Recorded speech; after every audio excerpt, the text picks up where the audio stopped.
Are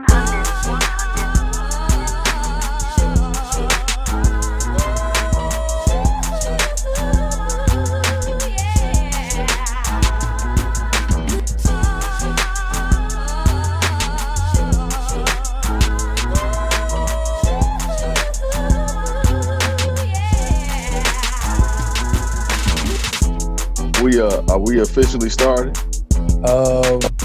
I just hit the record button. Oh, okay. This nigga already on the coffee. As a matter of fact, let me show this cup here. Is little stuff there. It says king, because that's exactly what we are. We are kings. Cool. We're not dogs. We're not animals. We don't deserve to be shot down and arrested for no reason. We represent godly royalty. And that's where we will be called as such from this point forward. My nigga. Man, you know what? I mean, let me go ahead and go and get started on the podcast first. Cause I think I've been mad. I think I've been boiling for like a couple of days, my nigga. And yeah. So let me go ahead and get started. What's good? Let me go ahead and put my whole head into the camera. I don't want to be looking like man, that man look like Nicky Barnes, man. that boy look like Nicky Barnes. Oh my God. Whole front of my hairline disappeared. That man. Oh man. That man look like Nicky Barnes on the cover of New York Magazine with them shades. So for real, man, you look like I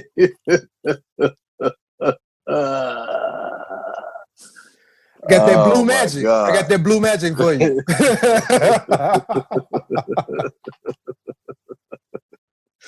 Oh man, shit. We need some blue magic right now, goddammit.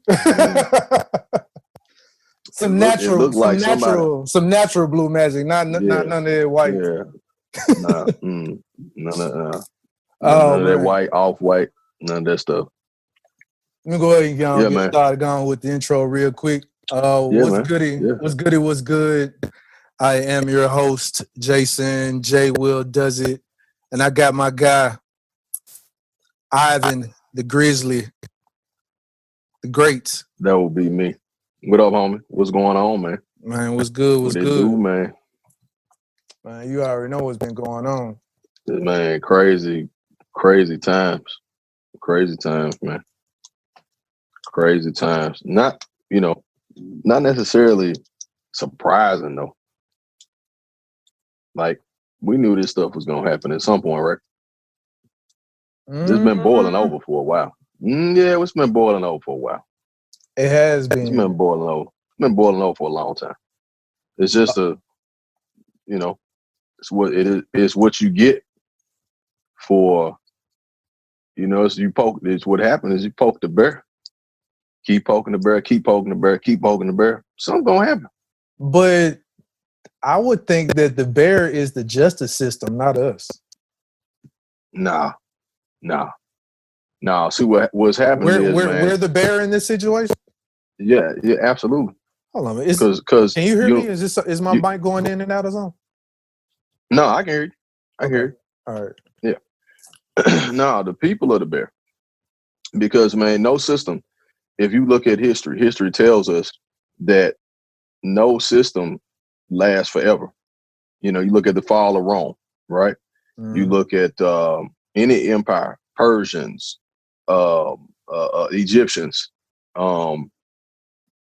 several African empires. They all fail at some point. And ours ain't no different. America ain't no different than nobody else. No better, no more skilled, no smarter, no trickier. All the tricks that the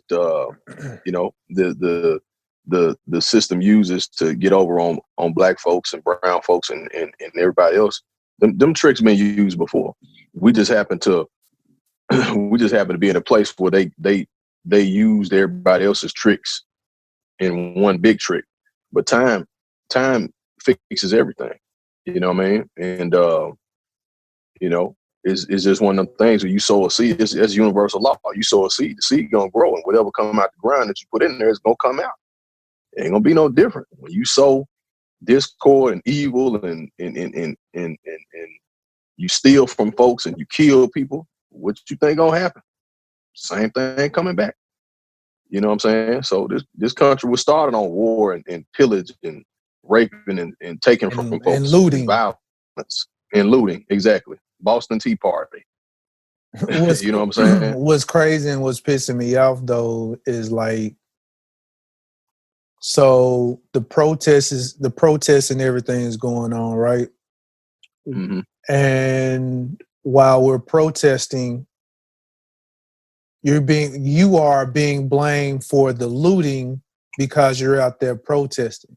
But you have people who, how can I say, who don't look like you and me, who is a part of the fight, who is looting.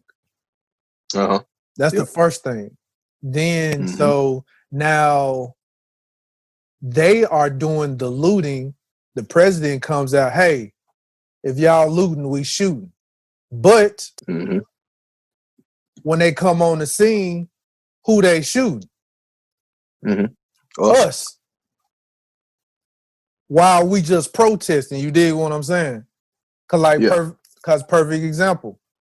I don't know if you saw, but those two black kids that was in Atlanta, I saw they got pulled out of their car. They weren't doing shit. They were in their car. But the other thing that they don't show is the car that's in front of them. There's a car that's in front of them that doesn't even get touched or bothered. Why? Because it's two white people in the car. And they can't say, oh, well, we was implementing the curfew. You did not bother the car in front of them. So this is what's pissing me off. It's pissing me off, one, I'm watching it because it's on the news, but two, I've been in this situation more than once. I've been in that situation, pulled over, not doing nothing, and get bust upside your head. Because you asking them a question. Hey, why did I get pulled over? What you pulling me over for? What did I do?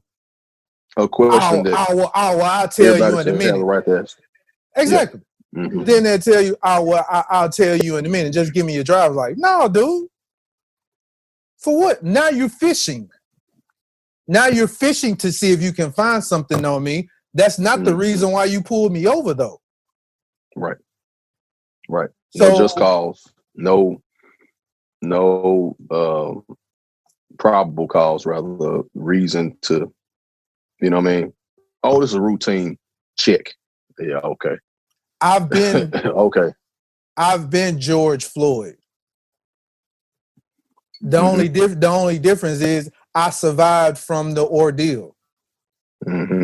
So watching it again on TV on a number of occasions, you get on the internet, you watch TV, it's all over, it's all around you. You're seeing yourself happening all over again. See, I think what you just said, man, was so profound. I have PTSD watching that shit. Yeah, you see yourself. I think that's the thing. We see ourselves in the situation, like not just his, you know, God rest that brother's soul. Not just him. We see him every time something like this happens, because us sharing these stories, we've had some similar experiences, if not the exact same, with just a different outcome. Right. And it's, you know, like you said, it is PTSD.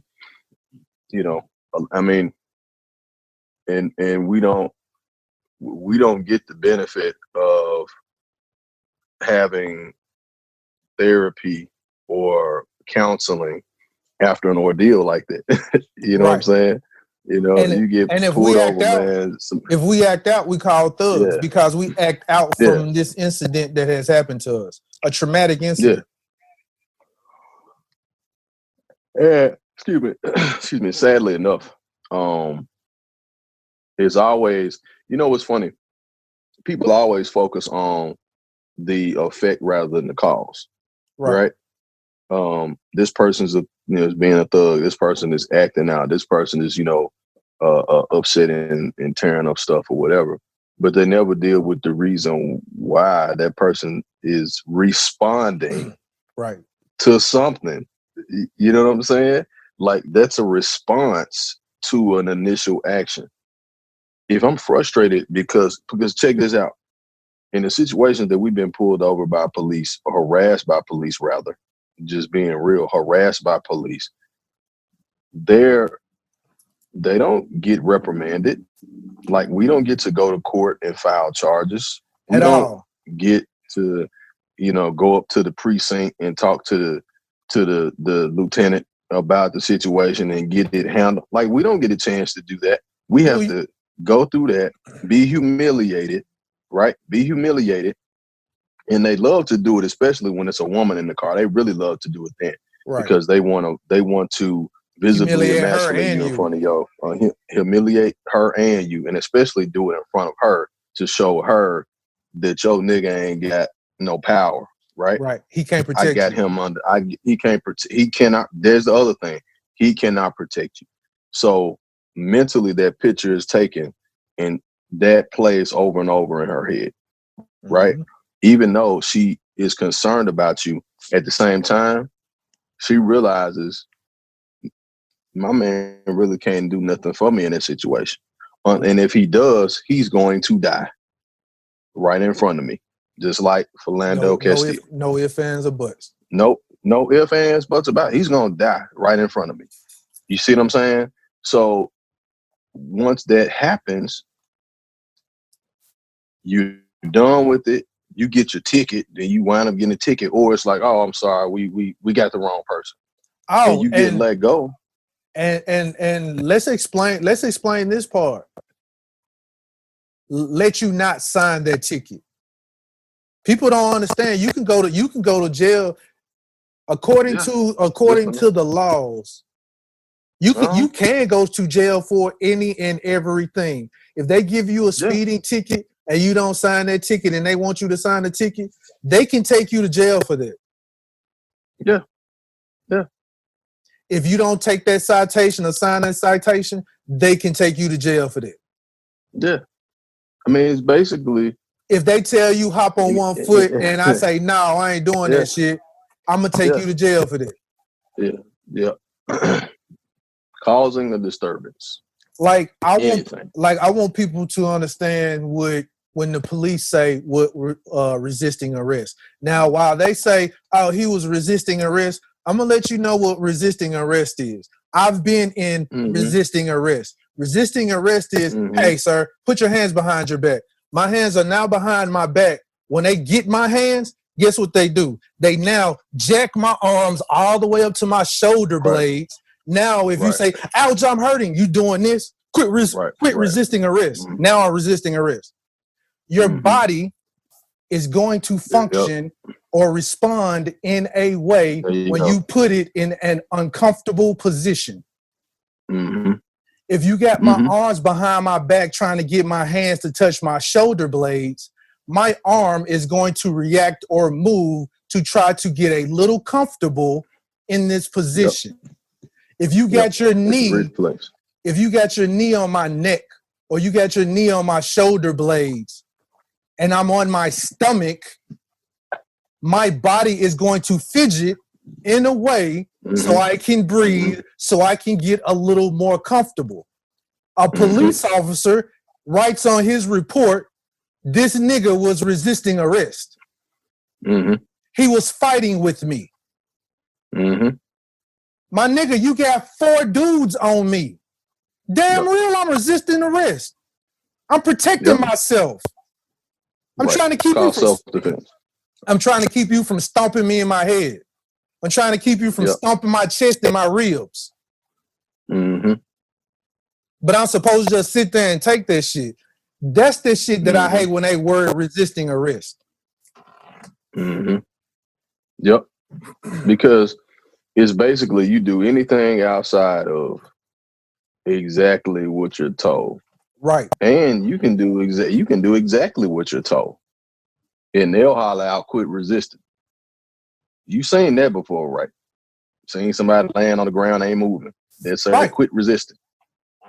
You know what I'm saying? But they say that to go ahead and validate and justify. To validate and justify the use of deadly force. And see, that's the other thing, right? The word cop originally by the Egyptians, police force originated with the Egyptians. It was called conscious on patrol. Conscious meaning they're the conscious, right? And then the Europeans later on changed it to constable on patrol. I don't know I know you're familiar with the term constable. Constable, basically a lawgiver, a law provider, a law enforcer, right? So really, they're supposed to be the conscience. That's why the color blue. That's why blue is associated with police, because blue is the color of the conscience, right? So your conscience is what guides you away from certain types of activities. So when, according to those, standards and according to how that operates is when somebody is getting out of line, the conscience steps in to put them back in line. But what we're seeing here is that's not what's happening. They're using their office or their responsibility as the conscience of the people or the protector of the people to become bullies. And there was a great point that a very good friend of mine pointed out just yesterday. He said that you have a lot of police officers who became police officers so they could have an advantage over people. Some of these guys were bullied in school. They had all type of self-esteem problems, and becoming police officers was their way of being able to have control in life and being able to influence what other people did in life. I was looking at a video of a police officer while he was just standing there and patrolling the protest. He threw the little white power sign up. Mm-hmm. I can believe it. I mean, but you got to remember, though. You got to remember your police officers. A lot of them were Klansmen at one point. Yes. A lot of them were white supremacists. Especially back in the day in the North and South. Like a lot of people thought the North was a lot different. North wasn't much different than the South. It was just another version of the South. They were, you had KKK members who were judges, and you know what I'm saying, and they became the law, supposedly the law enforcers and the lawgivers and law providers, but they were white supremacists. So when I show up in court, by the time when I walk through the door, I'm SOL because you're already guilty. Because I'm already guilty. I don't have a chance to prove myself. I don't have a chance. And in response to that mentality has, that mentality has bled over into all aspects of law, man. Like laws have been written to unjustifiably detain, arrest, incarcerate black men and women, brown men and women, just because they know they can do it and get away with it. And then, we refer to it as the prison industrial complex because it's big business, right? Right. It's chattel slavery all over again. Slavery never died in this country. They just changed it. They just found a new way to pull it off. It's just still to keep niggas in check. Yeah, absolutely. That's pretty much, because I put like this: until you can show me a situation where the police bring in black people to jail the same way they bring in white people to jail, all this other shit that everybody's talking about, you can shut the fuck up. Yeah. Because I have seen the kids from the Sandy Hook shooting. Mm-hmm. I've seen a white boy go into a movie theater and shoot the movie theater up, come out of the junk unscathed, and then give him a bulletproof vest to protect him, to take him to jail. Dylan Roof the same way. They bought Dylan Roof Burger King.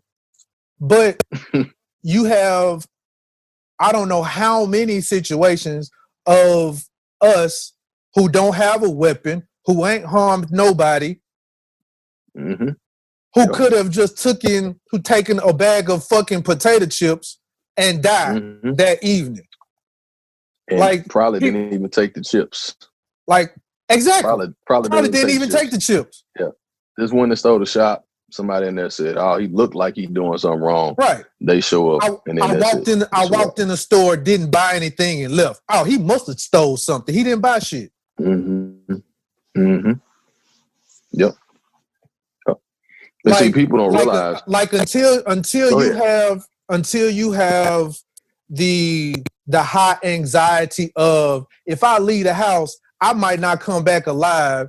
Everybody else needs to shut the fuck up. That's how I feel. If you ain't never been in a situation feeling like I ain't gonna come back home tonight, shut your ass up. Yep. If you've never been in that situation, I've been in that situation at least 3 times. By the police, not knowing if I'm finna come home. And this was before they took me to jail. Like the story that I told you when we was out at the cigar lounge. I went to jail. I got arrested thinking I'm going to jail. They took me there. My fingerprints got scanned. They took me back in the police car and took me down some area, nothing but where the corn stalks were higher than the car. Wow. Not knowing, and I'm just sitting there in the back just praying. Like, dude, hey, I ain't finna see nobody else. All because they profiling me because of the car that I drove. Right. This is what I'm saying. Wow. Like, if, like, you know, I go ahead and explain tell that whole story. I'm leaving from the mall. My partner called me. At the time, my partner D-Ray. We at the mall. We leaving from the mall. I'm heading back to work. He hits me up on my phone like, "Hey man, be careful. It's some police officers. They've been scoping us since we left the mall." I was like, "For real?" He's like, "Yeah. Just be careful. Watch." He's like, "Watch yourself. Make sure you drive the speed limit and all that." I'm like, "Oh, okay, all right, bet." After I hang up the phone with him, I see them 2 cars behind me. I get off on Germantown Parkway. I get on the expressway. As soon as I get on the expressway and I pass the exit, they pull me over. It's a white officer and a black police officer. They start questioning me about stuff or whatever. I'm asking them what they pulled me over for. They not telling me, "Hey, let me see your driver's license." Hey, and while you give me your driver's license, step out the car for a minute for me. For what? What'd I do? What's going on? Still not telling me nothing. I get out the car, handcuff me. Ain't told me shit. Hey man, what's going on? What's going on? What's up? What y'all pulling me over for? What's going on? Nothing. Go ahead and handcuff me, put me in the back of the car, and start going through my car.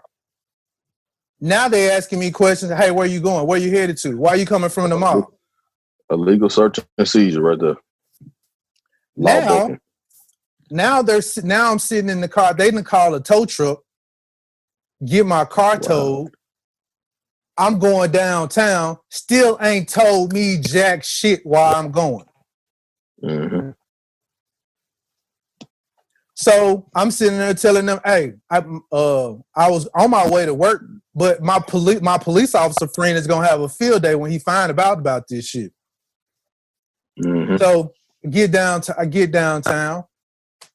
They take me into the little holding tank. I get fingerprinted, scanned. Didn't get no picture taken or nothing. They just scanned my finger.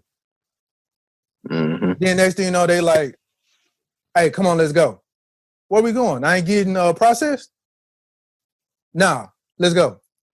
So I get back in the car. They handcuff me, and we go. Now we ride. Wow. This is the part I'm telling you now. When we leave the precinct, now we're going through a cornfield. Wow. We going. This is like 5 minutes. We going through this cornfield, and I was like, what the. So I just lay in the back and close my eyes. Next thing you know, 10 minutes, 20 minutes later, they tell me, "Hey, where you say you worked at?" They drop me off at my job, take me out, unhandcuff me, and ball out. Wow. Wow. Now you tell me a nigga ain't supposed to have PTSD when he see police coming or see blue lights? Man, that is the worst. That is one of the worst feelings of anxiety ever. Is for blue lights to light up behind your car. Like And in then, that situation, I was fingerprinted. I had proof that I went to jail. Now, if I came up missing, no one would even know. Nope. Nope. Nope. That's just one. That's just one incident. I had an incident when I was in Nashville. All of them had guns pulled on us because a white dude said we stole a car. Wow. I'm laying on my stomach, face in the mud. I got a 12-gauge shotgun pointed to my head. I got a 9 pointed at my back, and the girl that I'm talking to got a 4.5 pointed at her in the back seat.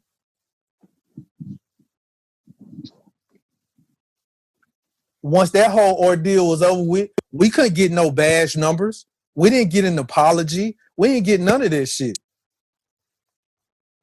And you weren't gonna get it. You wasn't gonna get it. And So, that's the crazy part about it, man. Right. It ain't no apology. It ain't no, "Oh man, we got the wrong guy. Oh man, we sorry." You ain't gonna get none of that. They'll take all your money off of you, your credit cards, your the debit card. Oh, we lost it. I seen it happen. Then nigga had to pay money to get his car out of impound. Yep. Had to pay to get your card that man. Didn't have no charges pressed against me. Didn't have nothing, but I still got to get car out of impound. I still lost money for the whole day that I missed for work. Work, right? All of this shit, I was like, they don't care. Man, they do not care. Like, to me, I think this whole thing with the riots and stuff, they going about it wrong. I say, don't fuck up your own shit. You should have took this stuff where they live in. See, that's the thing. Tear up their businesses where they're at. If you mess up their money, if you fuck with their money, now it's going to be a town hall meeting for this not to happen again. Okay, so I'm glad you brought that up, because that's a perfect segue into my thoughts behind everything. So first thing is an ordeal and experience like you just described, right? Mm-hmm. So what happens with a white boy that gets pulled over in a county that his dad has some type of influence, right? He gets pulled over. What's the first thing he says?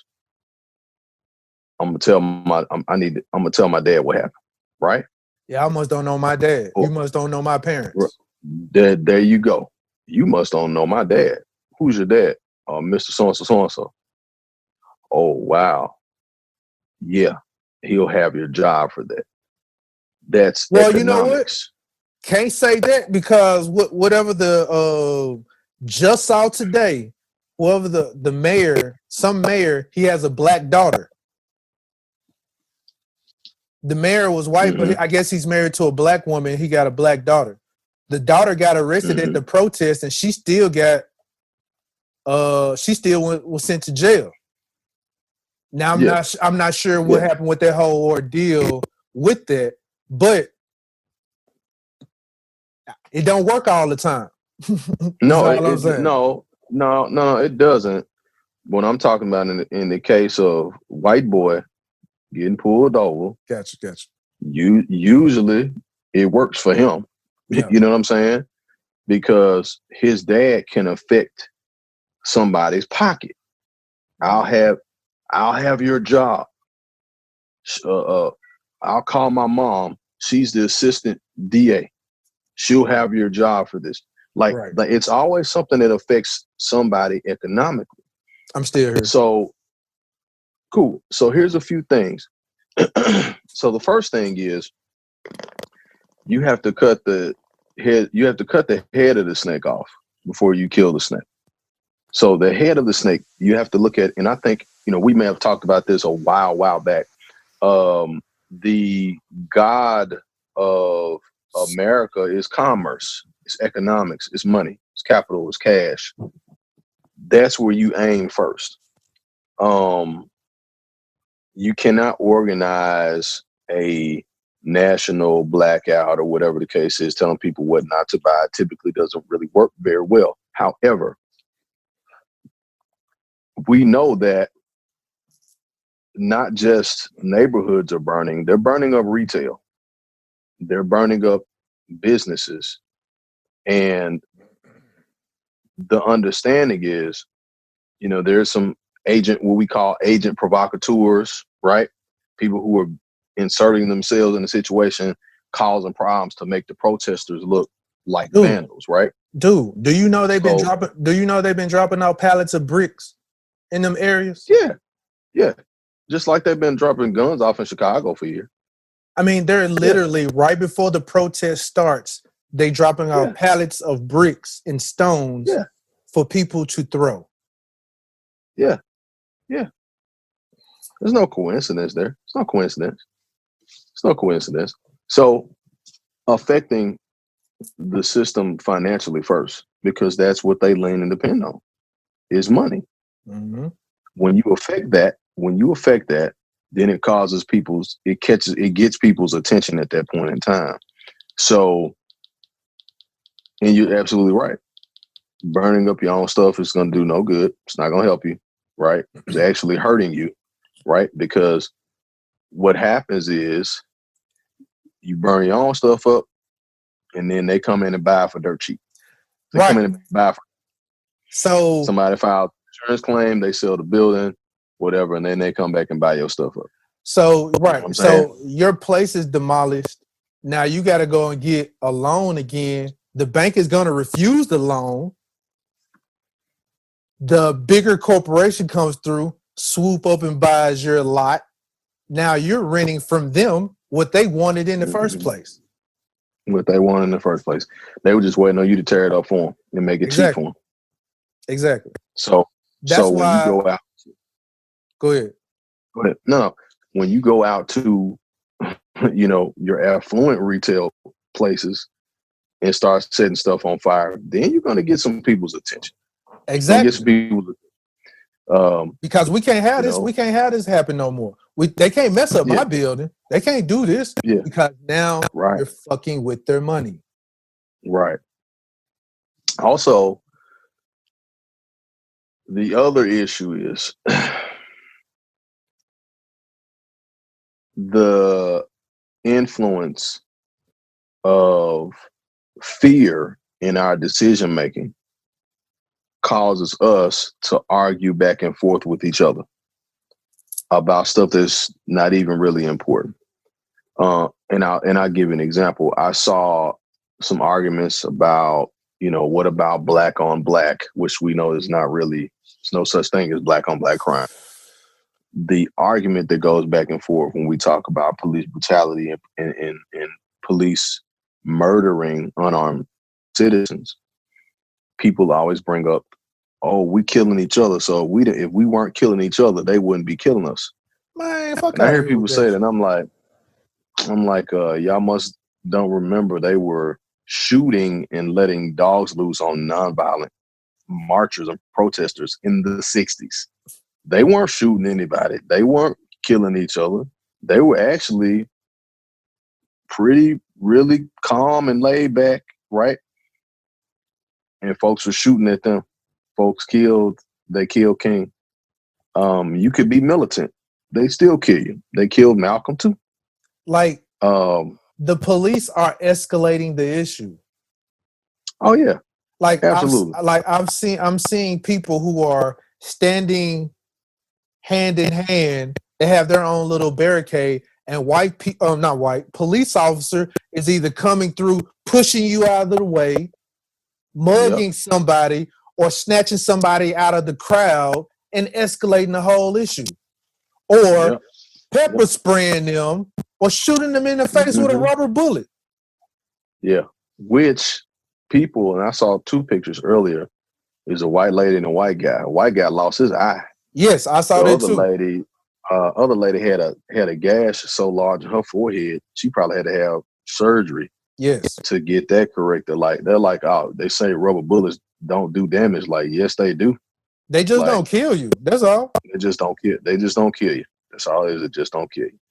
And as I was saying, in order to affect the system, truly affect it, first economically, the protest and the stuff being burned, just being honest, revolution, that's what that is. And there's nobody that's going to be able to stop it. This is not going to go away anytime soon. It's not going to go away. This is all a part of what it's supposed to be.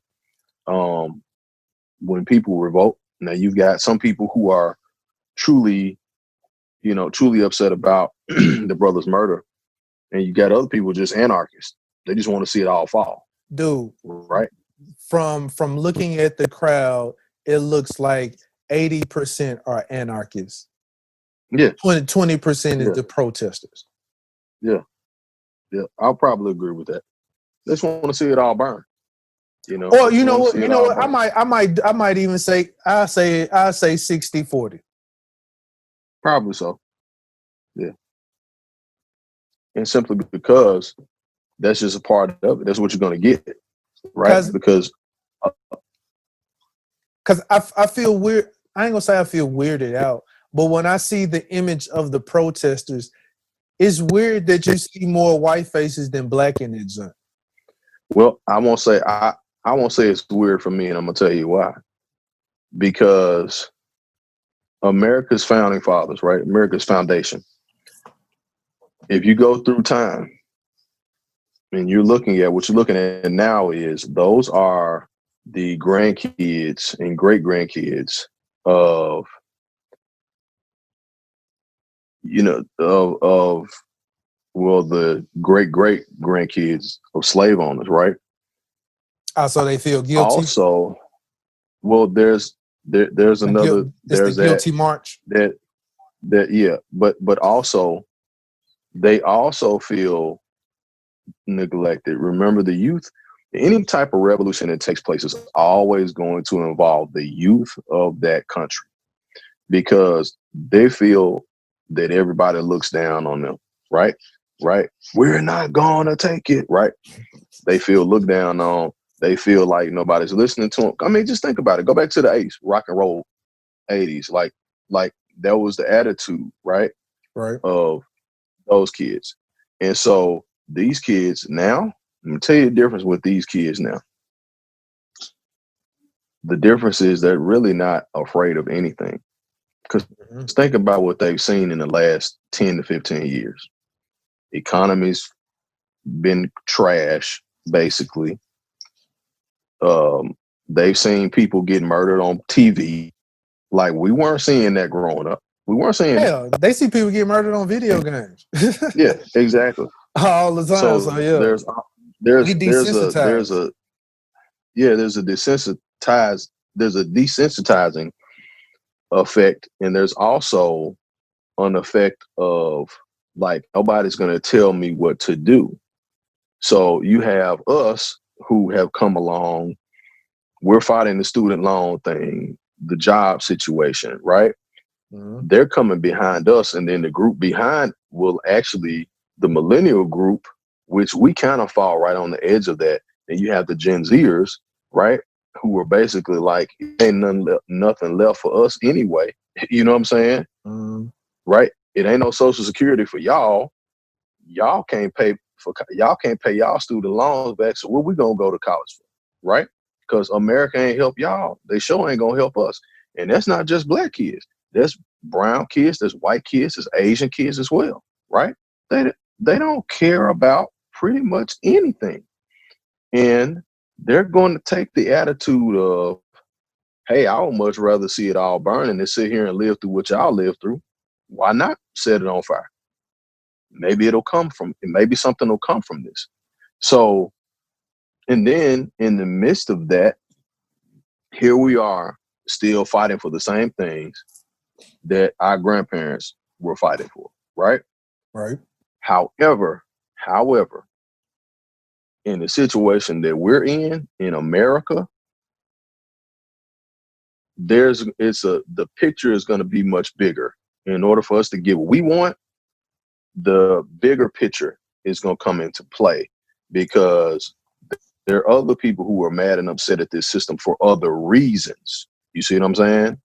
So exactly, their fight, their Molotov cocktail throwing, their window breaking is going to happen the same time we're mad and upset too.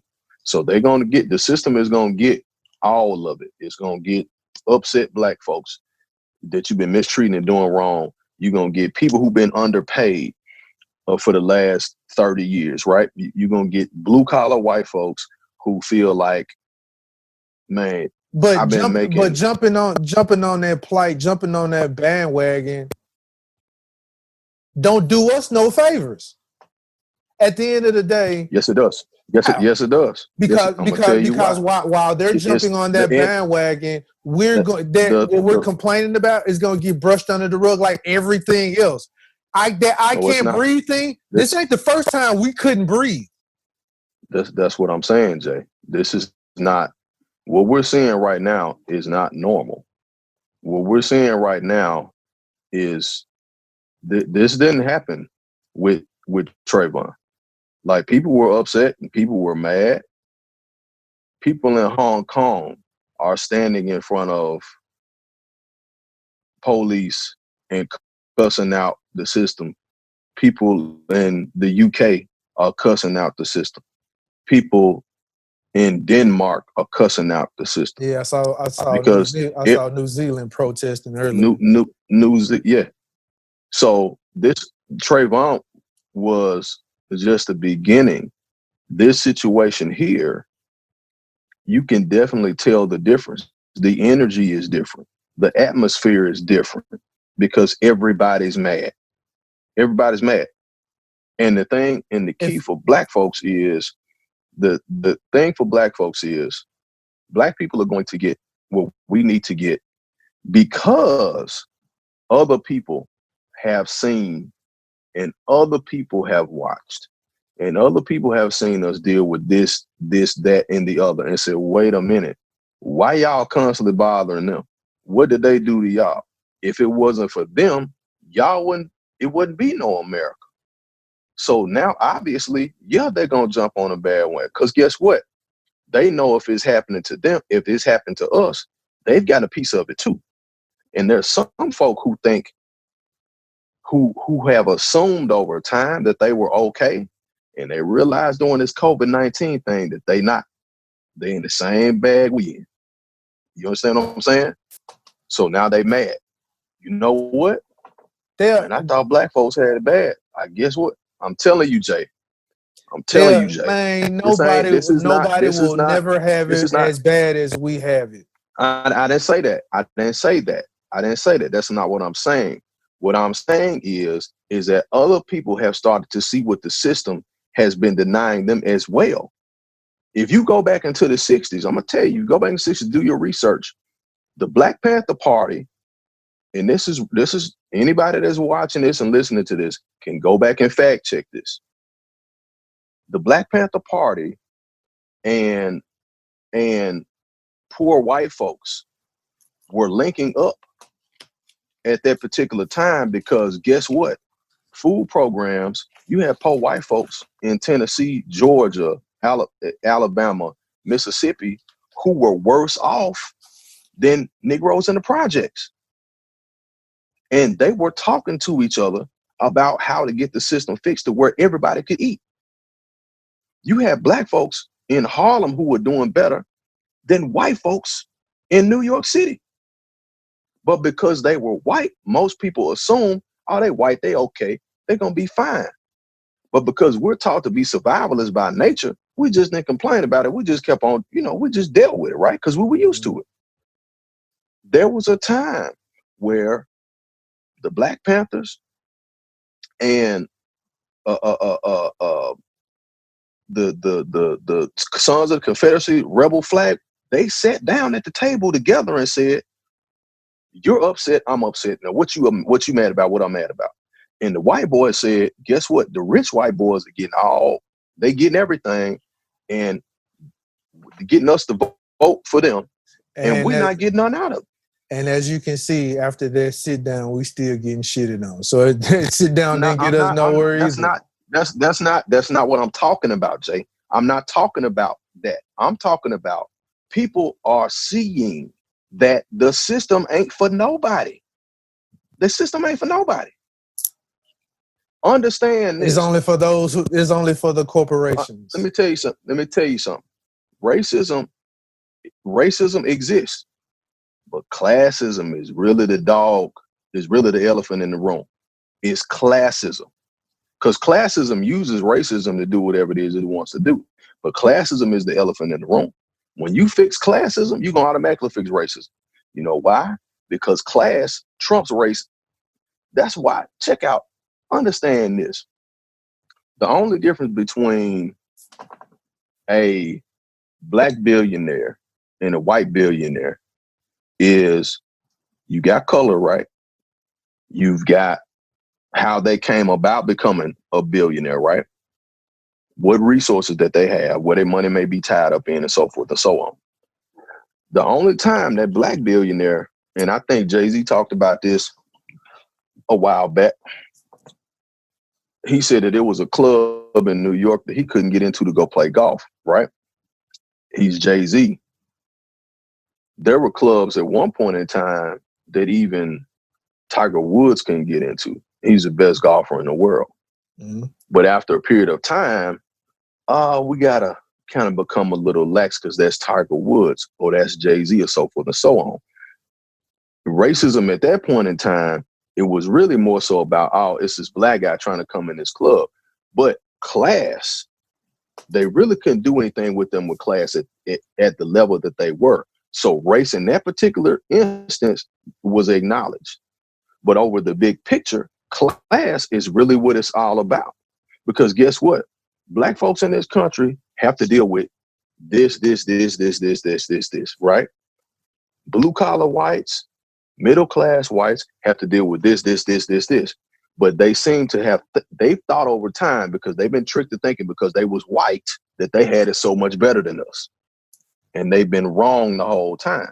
But right? they still do got it better than us. I don't know. I'm still not getting what you're saying. Because at the end of the day, if I'm a rich nigga, if I'm a rich nigga and I'm around other rich people, I'm still a nigga. It don't come down to no class. I'm still a nigga. That's the problem. They don't have it no better enough because they die just as broke as we do. They don't die with nothing. I'm not talking about upper echelon. I'm talking about everyday blue collar workers. Them folks filing for bankruptcy just like we are. The only difference is we know how to handle it because we done already been there and done it before.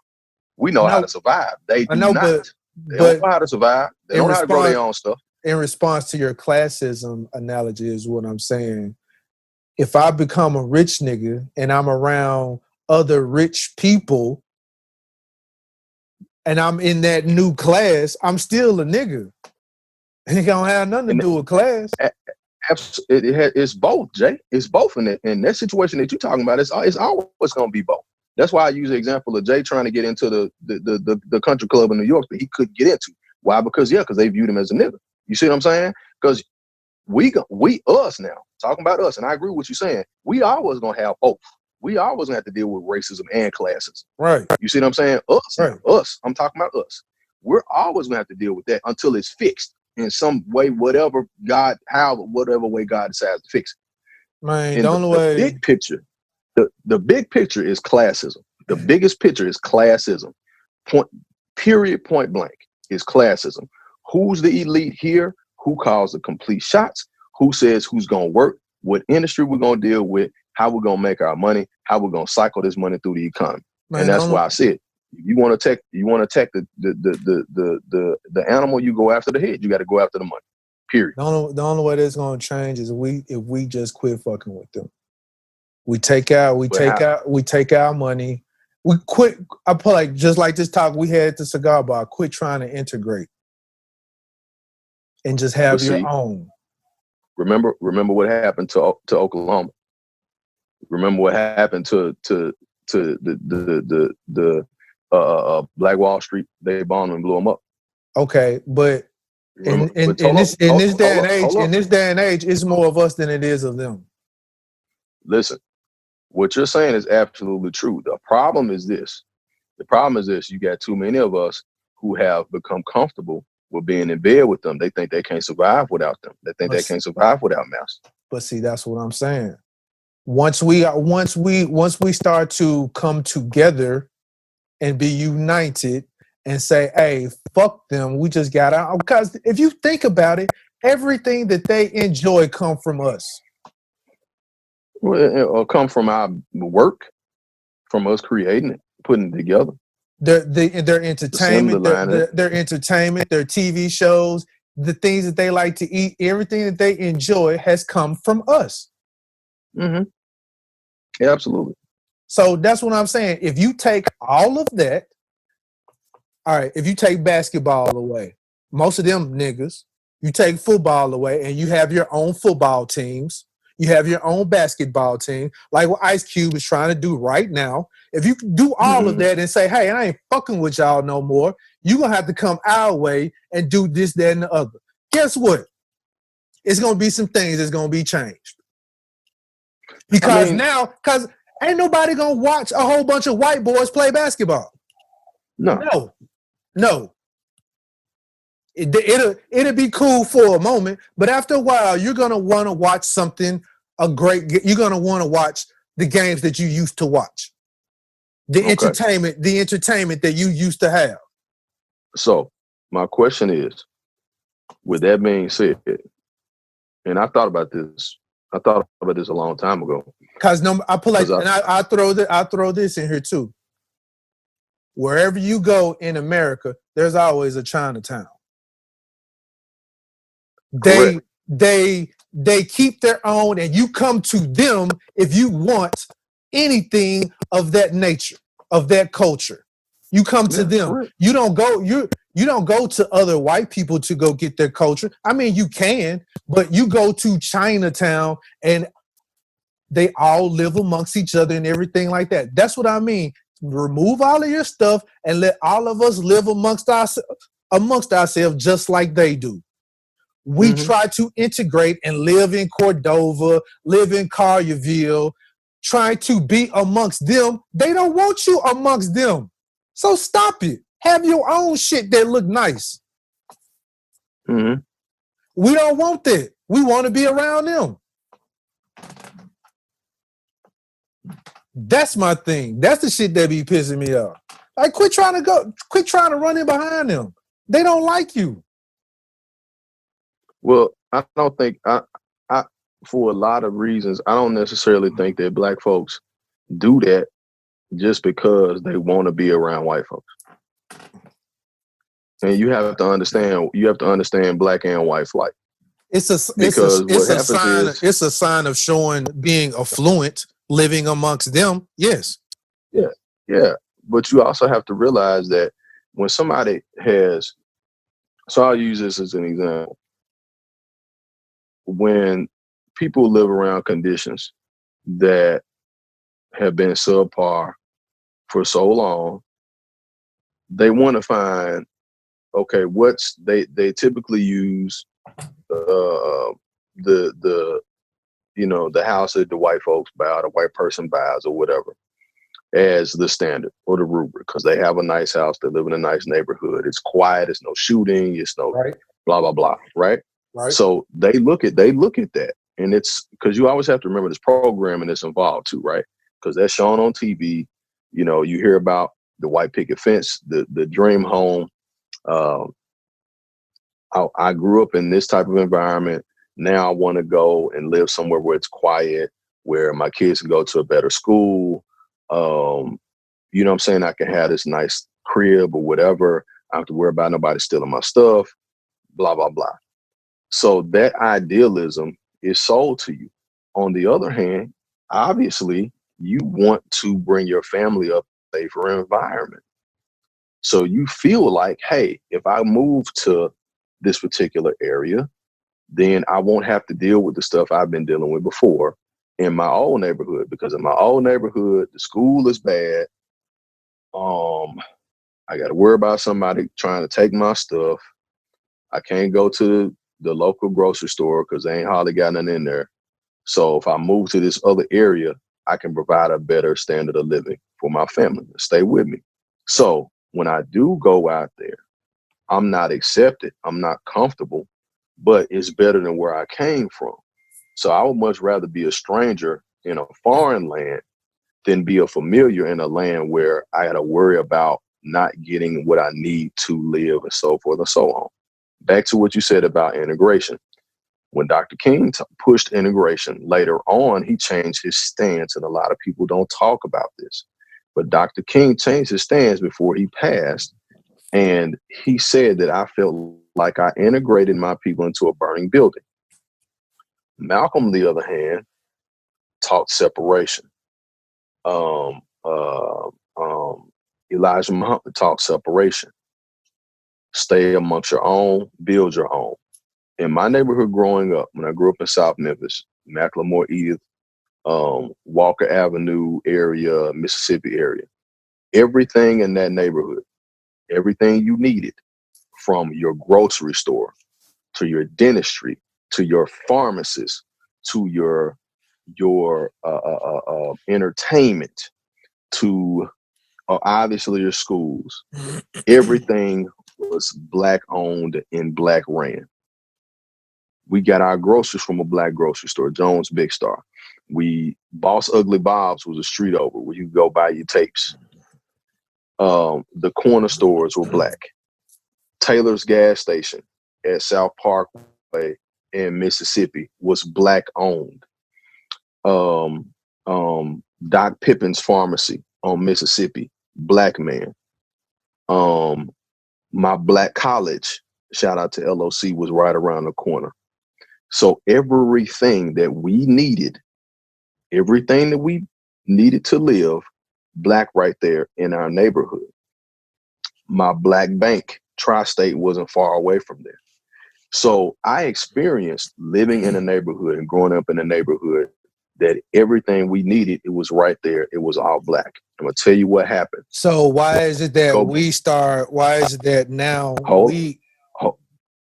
go ahead. Why is it that we look at our black owned stuff as bullshit then? Everybody does not. There's always programming involved with that. Everything that you're looking at, that you're talking about, there's research and data that goes behind that question, that answers that question.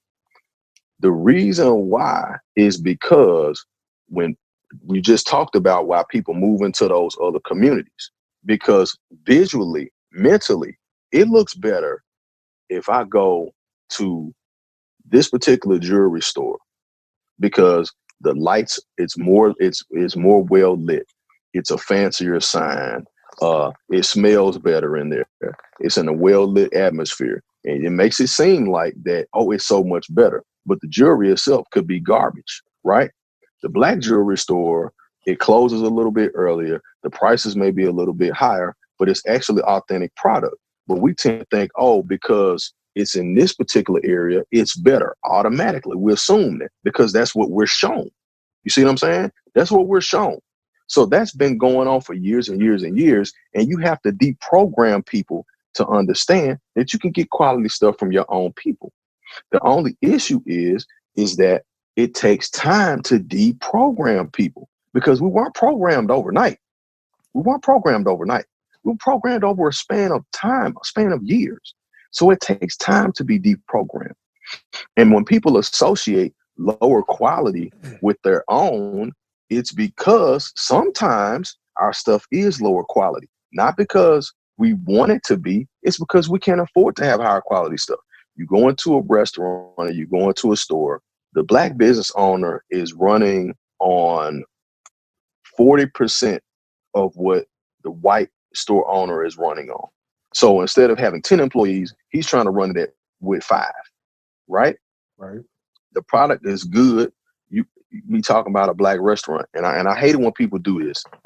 And let me say this: I cannot stand when black people get on social media and down other black businesses.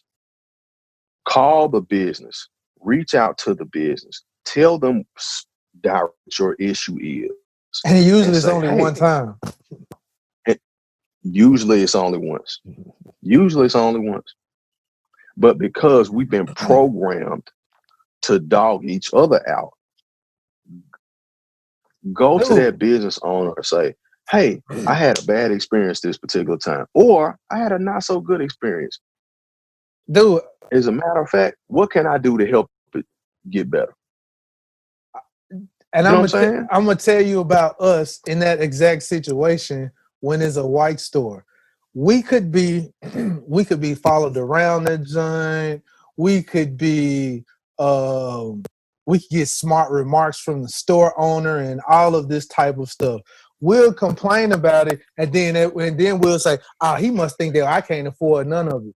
So we'll go and run up the price tag and be like, and give them $1,000 worth of buy $1,000 worth of shit just to prove a point. You were like, just nigga, and we'll probably go back to do it again. You be like, I've seen people do that when I used to work at Goldsmiths, which is Macy's, of course, back in the day. I promise you, I saw people do that. They go in the store. Hey, no sense. Somebody follow them around in the store, kind of slick, like, oh, they'll go and buy stuff just to prove that they can buy it. I'm like, why would you do that? That's stupid. If they just harassed you, go spend your money somewhere else. Yes. You gonna prove to them and make them some more money? Yes. That makes no sense. If somebody's harassing me at their business, at the business that I go to, I'm gonna say, hold up. Oh no, I'm not spending my money here. I'm gonna go somewhere else. No, I ain't got time. No, I don't have time. I'm not going to be harassed by you and then turn around and pay you, and sometimes pay you for a subpar product. No, I'm not gonna do that. No, I'm gonna go take my money elsewhere. But that's what a lot of people do. I can buy anything in this store I want. Okay, maybe you can, but you probably shouldn't. After somebody following you around the store for the last 20 minutes, I can go get what I want. And I saw that, man. I was working in Southland Mall. I'll never forget that. And these dudes was in there, and this lady that was working in one department, Southland Mall been black. Everybody coming to Southland Mall was black, for a long time, right? Right, black or brown. Right. And so, and even in the times like back in the day when you have more white folks staying in Whitehaven, like even still, like a bunch of black folks working in the mall. So a couple guys that came in, I was working a mall job back in college. A couple guys came in there. They walk around. There's a couple, and one of the ladies that worked in one of the departments was just kind of watching them, and she started kind of, following. And I'm like, man, them dudes ain't finna do nothing. They are shopping just like anybody else. I just want to keep my eye on them. Like, keep your eye on them for what? They look just like me, and I work here. What you talking about? Right. The first thing, she was like, can I help y'all? It was like, if we need some help, we'll give you a holler, whatever. The part that upset me about them was the fact that security came.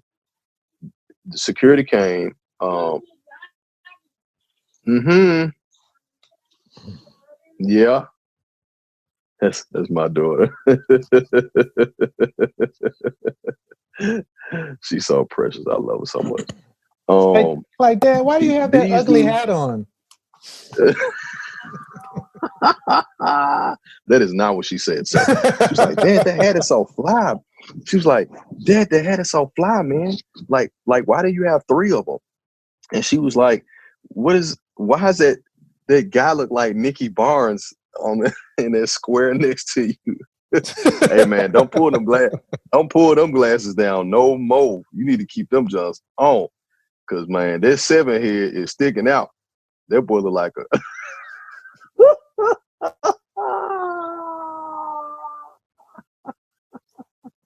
I ain't even finna do it. Says a nigga who got a hat on. Okay, guess it.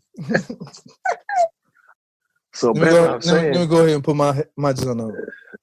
See, that's what I'm talking about. There you go. He got the bucket. That's real men wear buckets. So what these dudes did was so counterproductive. They went through the Nautica section and bought up like $500 worth of stuff just to prove that they could. I'm like, what? I'm like, bruh, why would y'all do that? Oh man, we had to show her we had this cheese. I'm like, she didn't give a shit. She still gonna see when you come in there next time. Look at these thugs finna steal something. And she got credit for the sale. Right. She got credit for the sale. Right. You know, man, I'm like, it just didn't make any sense, man. You know what I'm saying? So one thing I will say is that one of my main takeaways is that we gotta stop trying to prove stuff to these folks. There ain't nothing else to prove. Ain't nothing else to prove at all. They're gonna think what they think what they want to think. They're gonna think what they want to think. Ain't nothing else to prove. My only other thing is they're gonna think what they want to think and say what they're gonna want to say about you, us, whatever. So, my only thing is go ahead. Go ahead. Go ahead. My only other thing is that it has taken the broadcasting of Black Death to show how evil, how devilish this system is, and I hate to see it. When you mention the black lady police officer, yes, and I'm not hearing no police officers talk about that one. Like I'm not hearing no police officers talk about that one. They ain't saying nothing about, oh, a black lady cop got killed. I ain't hearing them talk about that. Now they talking about this other stuff. You know, nor are they talking about how that shit happened. You know, exactly. Now, and we know flat out that they knew that lady was in that house.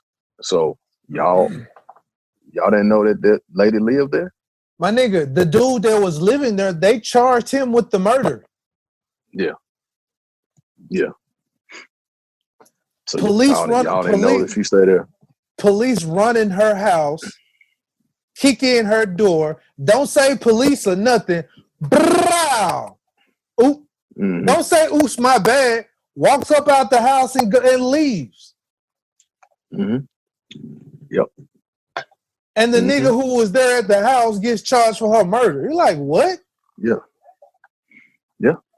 So yeah, that's how they get down. While we protesting over this Floyd thing, I don't think anybody knows about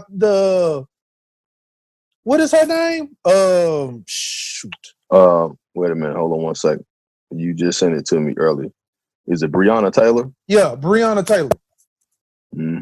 Nobody, I don't think anybody's really talking about the details of this. The details of this, the police just bum rushed her house. Yeah. Oh, that was a siege all day long. Fired shots. Yeah. Oh yeah. And left. That was a hit. Yeah, that was a hit. All day.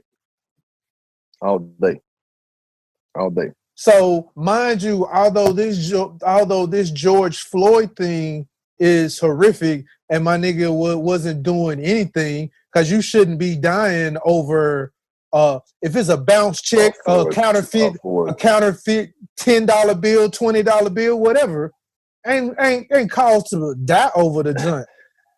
Man, look. But The bigger example is a forgery, bro. A forgery. All I'm telling you is the information that's out there. That's all I'm saying. The information that was out there was he was either forging. I've heard forging checks or counterfeit dollar bill. It was either a counterfeit 20 or 10 or a check. So you already know what's more to it than that. Right. And the other twisted shit, the nigga who murdered him worked with him.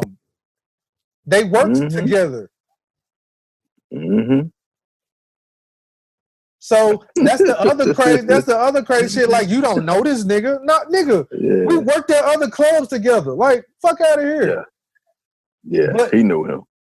But the police officer chick, like, that part is being brushed under the rug. She was a police officer. They came in, kicked in her door, killed her, and left. Got on down. It's wild, man. And the sad part about it is that, and those people are still walking around here getting paid. I was just gonna say, they still getting checked. They ain't no suspension. They ain't no leave. Yep. They still working. Mm-hmm. So still working, man. We are in an outroar and up in a rage for George Floyd, but there's been some other incidents that didn't happen the same time that his incident happened. I want to say her thing happened. That situation happened maybe like 2 days before that happened.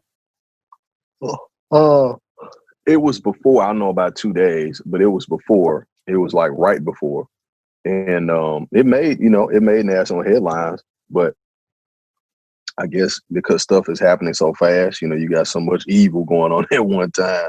Dude. It's hard to keep up with all the evil. You know what I'm saying? And then you have the internet. They showing receipts about who doing what.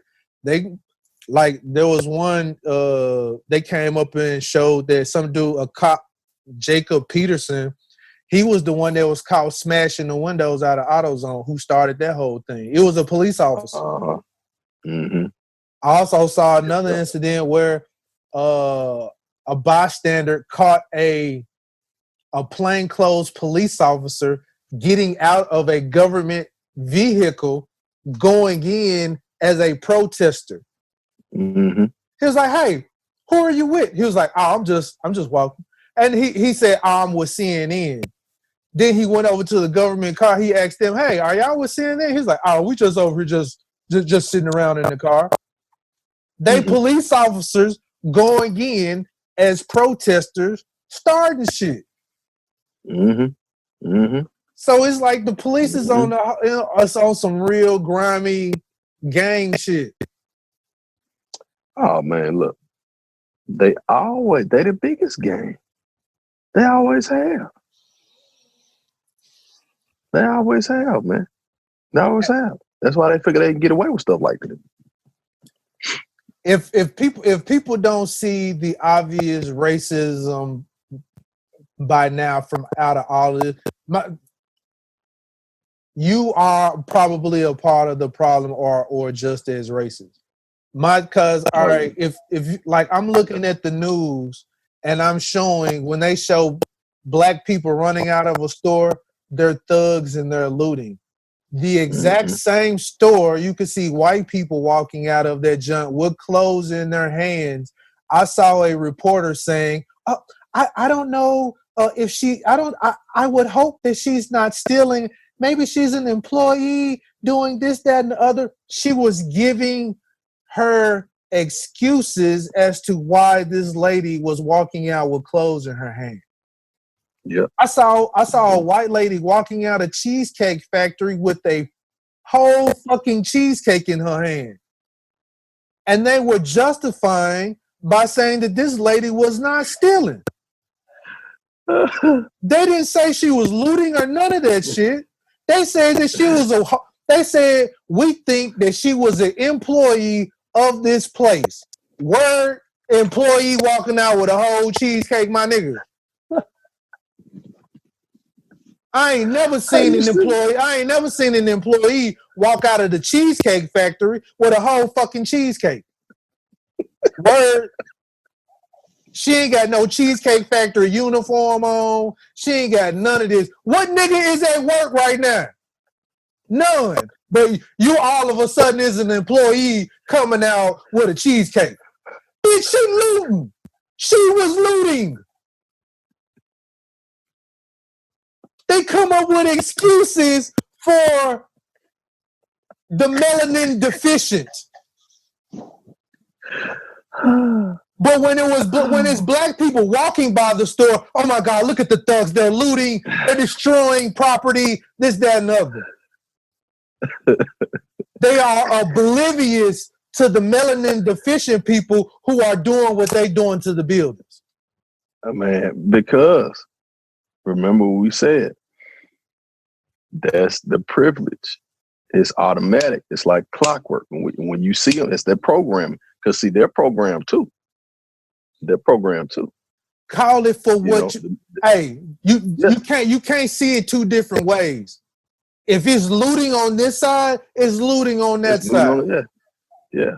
Looting is looting. Stealing is stealing. Robbing is robbing. Right.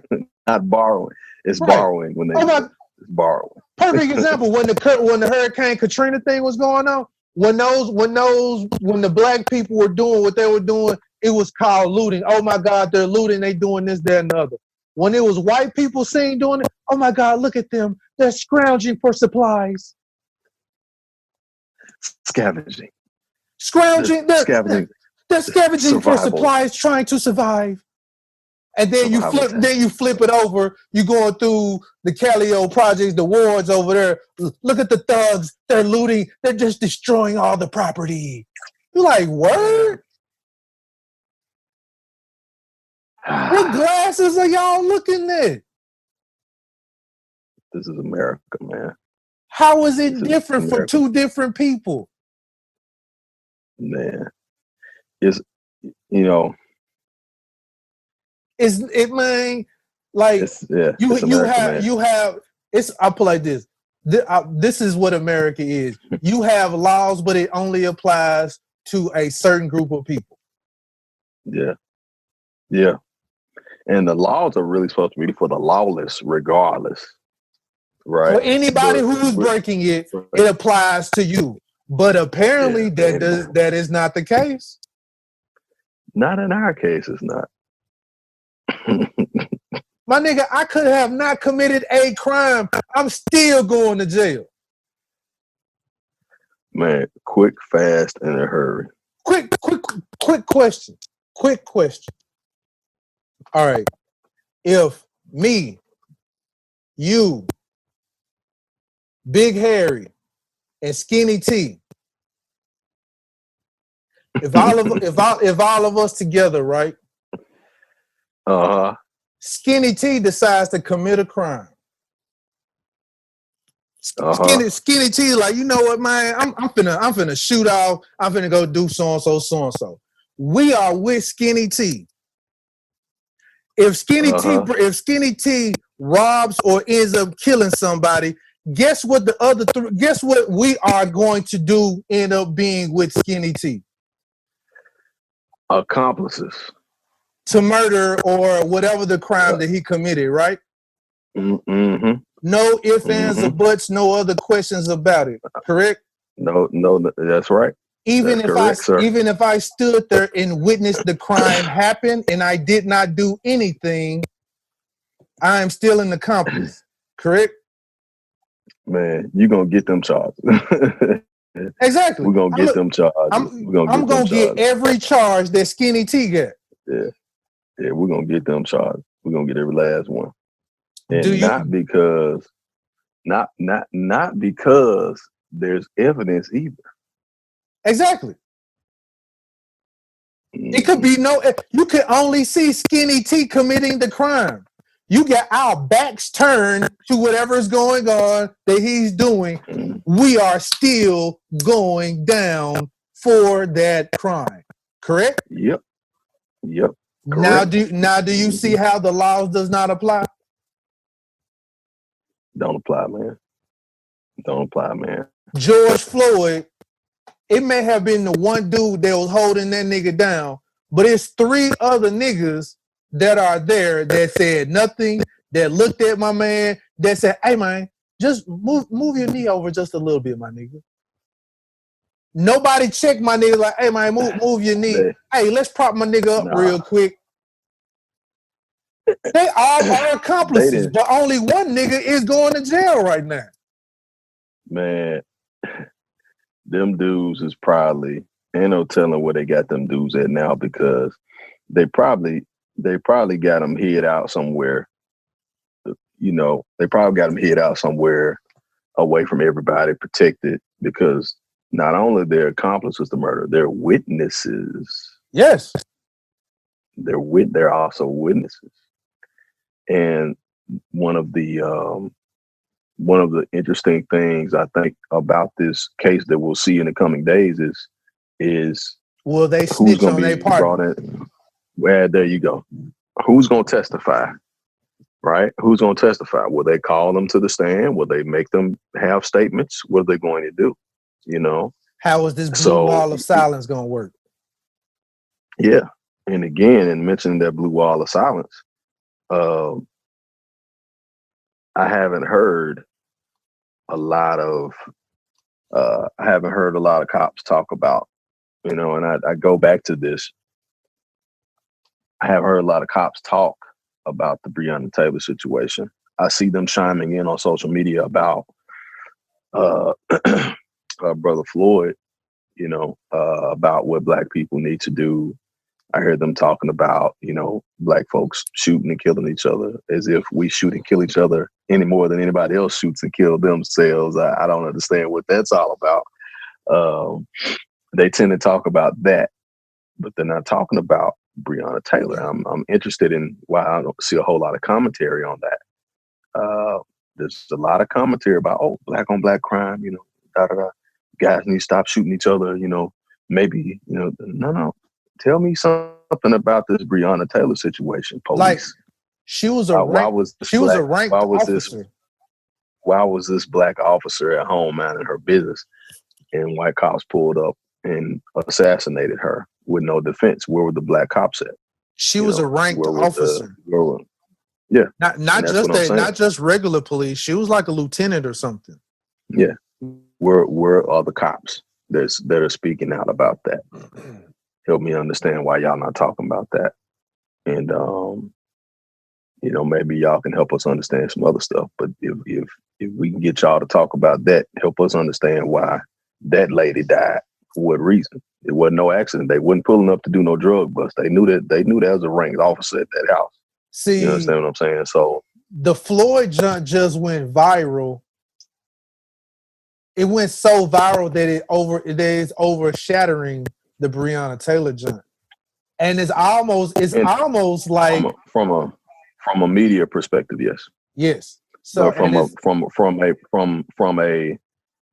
law enforcement perspective, the both situations are just as horrible and horrific.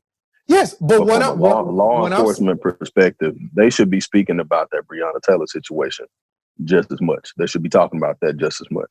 Correct. Because she was a member of law enforcement that died at her own house. She wasn't anywhere she shouldn't have been. She was at home. And then the guy that was there with her got charged with it. So why are we not talking about that? Why are we not talking about frame for it? Frame for it. Black lady died. Black lady died at her own house. And you know, so, you know, again, all the cops that's listening to the show, this goes back to at the end of the day, you got that blue uniform on, but you are still a nigga. I mean, you are, but what I'm saying is the cops that I'm seeing making comments on social media and making statements about what we need to do when we get pulled over and all this other kind of stuff. Explain to me what Breonna Taylor should have been doing at her own house, minding her own business, when the same cops that wear the same uniform pulled up on her and killed her. Help me understand that. Now, when y'all can explain that to me, then y'all can explain other stuff to me. So if you can't explain that to me, then don't tell me about nothing else, about no black on black and what I need to do when the cops pull me over, because you can't tell. And everybody, y'all supposed to know how that works. And that whole what you supposed to do when police pull you over, that shit sound good until you get fucking pulled over. And I have tried everything. Keep not having a smart mouth, whatever, complying, all of that. And guess what? You comply, you get a jackass that want to be a jerk the whole time while you complying. Mm-hmm. Yep. You got some nigga that's talking shit to you or pushing you or roughing you up while you holding your tongue. Mm-hmm. I get tired of people that want to try to tell us what we need to do. We need to be Christ-like and all this other type of stuff, nigga. They act like Christ wasn't gangster. I'm like, they act like Christ wasn't gangster. Last I checked, I was born imperfect. So me being imperfect, I'm gonna act as such from time to time. Yeah. Yeah. And how many cheeks can a nigga turn? You know what I'm saying? All right. You ain't got but two of them. So people say, hey, well, you need to do this when you get pulled over. You need to do that when you get pulled over. You need to. Okay. All right. And most of those police officers who are saying that if he get pulled over by another police officer, he can pull out his badge and other stuff to go ahead and de-escalate the issue. Mm-hmm. I think I sent you something earlier where I saw 2 police officers harassing this black guy. They were they gave him all kind of saying, hey, you look like this individual. We got to take you downtown, whatever. He asked them certain questions and all this other type of stuff. He's like, you know what, all y'all full of shit. Just like, well, you're going down to jail anyway. He's like, okay. So they reached in his pocket. They pulled out his wallet. He was like, y'all gonna feel like shit when you look at it. They looked at his wallet. He's an FBI agent. Mm-hmm. Now, everything that they said to this, who they thought was a dumb black person, now they look stupid, like, oh, my bad. Now, that police officer, the other police officer, and their captain all gonna get in trouble for messing with this FBI agent on some bullshit. But again, if you don't have cameras around to witness this, to record it, people would never believe the bullshit. Yeah. You have to, unfortunately, in order for any of this to even be successful, we have to have had cameras involved. Just imagine if all of this happened and there were no cameras involved. Yeah. Or no one decided to pick up a phone to record any of these things. Yeah. It would just all be like, yeah. I definitely think that there's no accident. You know, these things are being put on the stage of the world for a reason. And there's something about being able to see it, right? Because it does something to your brain, you know. It does something to your psyche. It does. I've been in a bad mood for like 2 or 3 days. So yeah, it does. Yeah. It does something to you. And so when people deal with that, you know, when people see it and they deal with it and it comes out, something happens. And it depends on how you respond to it. And so if you respond to it by waking up people, if you respond to it by sharing information, if you respond to it by throwing a Molotov cocktail or marching or whatever the case is, there's going to be a response. It's going to be a response, just like it is right now. It's going to be a response. I say if you're going to march on Germantown Parkway, march on stage, march unpopular. You start inconveniencing that side of town, trust and believe you're gonna start seeing changes. You ain't inconveniencing nobody downtown. Well, the reason why they march downtown is because that's the center of, it's the historical Martin Luther King, all of that. Yeah, I get that. That. Yeah. No. That's not what I'm getting at. They're the visual aspect of it. Cause to be honest, marching on Germantown Parkway, that ain't finna happen. It's not finna happen. Cause there ain't enough people to stop nothing going on Germantown Parkway. 400 people march on Germantown Parkway. It's just one side of the street. You know what I'm saying? It's for real. Just think about it.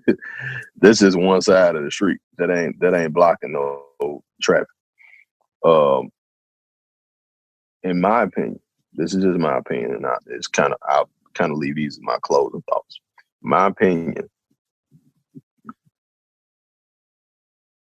people need to march, people need to protest, but people also need to economically protest and build strategy, build and have strategy. Everybody's got a part to play. I'm not gonna say don't march, don't protest. No, do it. Do it. It needs to be done. Because people need to see that. It inspires somebody. It's going to inspire somebody. Right. Somebody marches, somebody protests, somebody boycotts, everybody needs to do something. Everybody needs to do something. Somebody needs to organize. Somebody needs to organize this. Somebody needs to organize that. Everybody needs to be doing something. You know what I mean? And I'm tired of seeing people say, oh, they don't need to do this and you don't need to do that. No, everybody needs to be doing something. Everybody needs to be doing something. Definitely quit spending your money where they don't support you or fuck with you. Definitely stop that. Definitely stop 100%. that. I can't say that. I can't say that enough. I don't understand it. You want to show them you have money by continuously giving them your change. Yeah. No, show yourself. You ain't got to show them you got no money. It's unnecessary. Like, you know what? You're right. I'm broke. A long time ago. Like, you know what? Yeah. I'm broke. I'm broke. Yeah. Mm-hmm. Yep. Let me go ahead and just jump in my Lexus and drive away. You're absolutely correct. Mm-hmm. I just want to say, man, to everybody out there, be safe. Handle yourselves with care. Handle each other with care. Oh, and did the COVID disappear overnight or something? That's my other thing. No, like, we out here protesting. We ain't got half of us ain't got masks, and then the ones who do have masks ain't got gloves on. I'll leave my comments for that for another one. I'll leave my comments for that for another one, because that's a whole nother 2 hours. What? I'll just say, everybody be safe, wear your mask, protest, wear your mask. You ain't got nothing else, man? That's it, man. That's all I got. I think I got one other, and then we'll wrap. My other thing would be about TikTok blocking Black Lives Matters blocking blocking hashtag George Floyd, blocking hashtag Black Lives Matter, just pretty much any of the protesting hashtags they were blocking. I want to say it was another social media site, but they were blocking the hashtags. And we should block them. End of discussion. Should block them. Don't use it. But we're gonna be TikToking tomorrow. Well, we ain't gonna be TikToking. I ain't never used TikTok. I ain't never used TikTok. We not gonna be TikToking. You know, some other folks might be still TikToking, but we ain't gonna be TikToking. You know, I read that a couple of days ago where they were blocking the hashtags. You know, I wasn't TikToking to begin with. You know, but I deleted the app from my phone after that. I was like, I ain't gonna use it anyway. But now, if you're blocking that hashtag, no, we ain't got nothing to do with you. So you was thinking about TikToking. You had the app. No, I had the app, but I was, you know, followed a couple other people on there and was just kind of watching some of the stuff. You know what I'm saying? You know, but I wouldn't. I know who it. Yeah, okay. Gotcha. No, no, sir. yeah, nah, negative.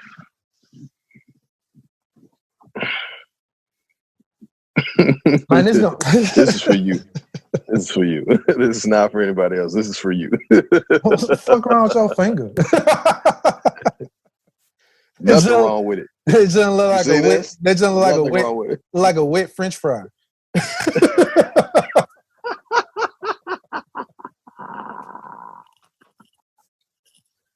Man, shut up. I'm done, man. I ain't got nothing else. Oh, it's time man. to go sleep. It's past my bedtime. Yeah, you was already dozing. I was like 30 minutes in, so yeah. Man, my eyes always look like that. Right. Got you. But yeah, I guess we can go ahead and wrap it up. As you can see, the future is yours. Created. I'm trying to create a future where niggas ain't gotta be saying I can't breathe, man. Me too. I don't think people understand just how angry I am, but I'm really trying my best to. You need to meditate, bro. Meditate, unplug for a little while, meditate, pray, you know, seek clarity about the situation, channel that anger into creativity is what I would say. I mean, that is being done. Yeah. Definitely getting into a creative space, but it's just, I don't know, man. PTSD and mental anguish. Mental anguish is a real thing. It's a real thing, for real. Yeah. That's all I can say. That's all I can say. Yeah, man. Shout out to all the listeners. Appreciate everybody checking in. New listeners, old listeners, fellow podcasters. Hold on, let me say this.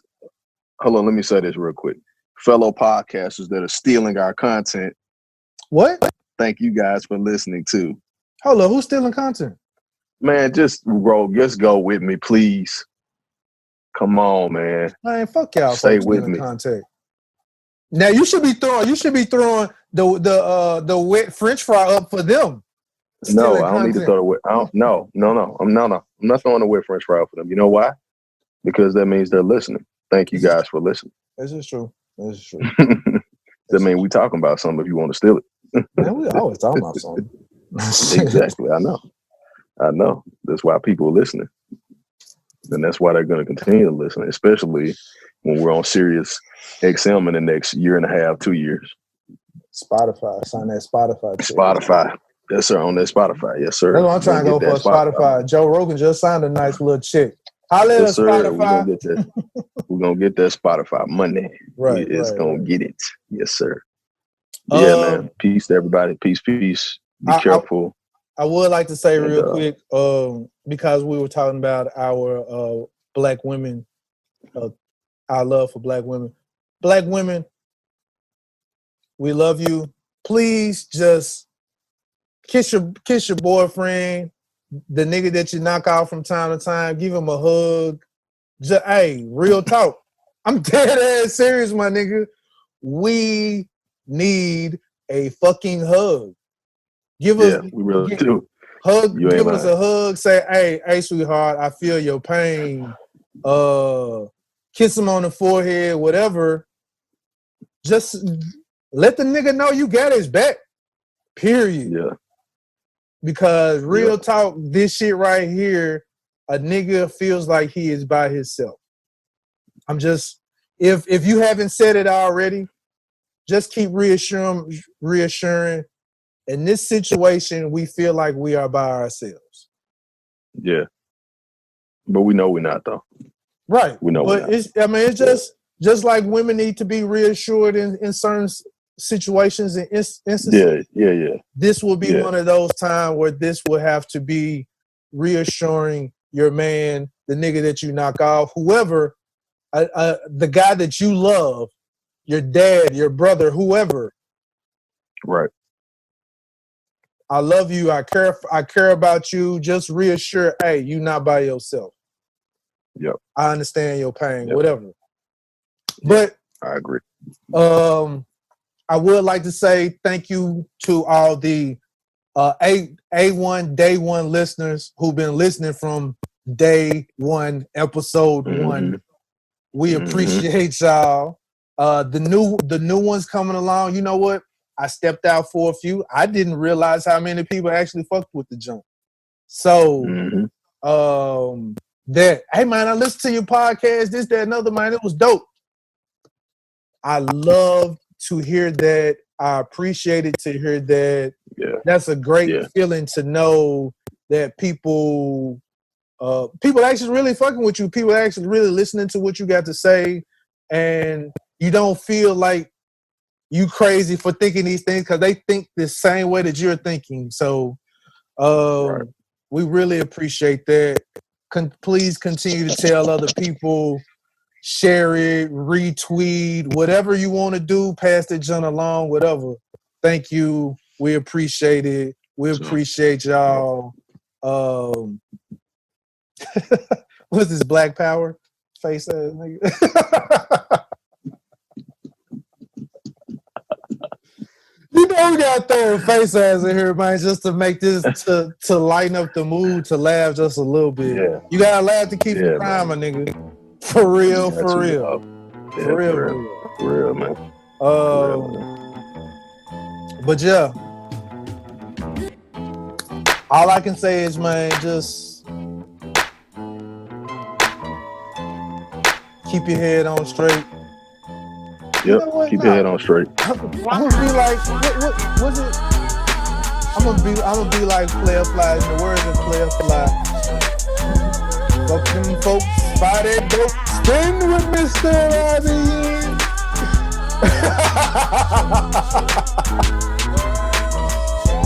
Oh man, for real. Fuck them folks, buy that dope. You know, on that note, we about to judge. This is the Off on the Tangent podcast. I am JWILLDOES. My guy, Ivan the Grizzly. He's South Memphis. I'm Westwood. We about to jump. We got to jump. Peace.